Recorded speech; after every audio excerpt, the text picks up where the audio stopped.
আমাৰ অনা অসমীয়াই যি আমাৰ অসমীয়া যুৱকজনৰ ওপৰত যেনেকৈ গুৰুলিকৈ আক্ৰমণ কৰিলে, সেই আক্ৰমণ কৰাৰ কাৰণে আমি আজি ৰাস্তালৈ ওলাই আহিছোঁ।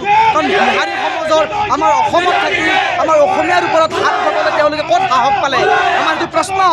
আৰু যি আমাৰ অসমীয়া যুৱকজন তেওঁতো ভাল কামৰ কাৰণে মাত দিছিলে, যি আচলতে এই দোকানখন আমাৰ পিছফালে যি দোকানখন আছে, সেই দোকানখনত যি খুৰা পাণ যি মানে দ্ৰব্য এইবিলাক বিক্ৰী হয়, সেই বিক্ৰী হোৱাৰ ক্ষেত্ৰত তেওঁ মাত দিছিলে।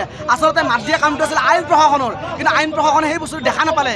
আমাৰ এই অসমীয়া যুৱকজনে বা তেওঁৰ লগত যি আমাৰ সাংবাদিক বন্ধু আছিলে, তেওঁলোকে যি এই নিউজটো কৰিলে, এই ইয়াতে যি খুৰা পাণ যি বিক্ৰী হয় তাৰে ওপৰত যি নিউজটো কৰিলে, সেই নিউজটো কৰাৰ ফলত যি বিহাৰী সমাজ আছে, যি অনা অসমীয়া আছে, তেওঁলোকে আমাৰ অসমীয়া যুৱকজনৰ ওপৰত গুৰুলিকৈ আক্ৰমণ কৰিলে।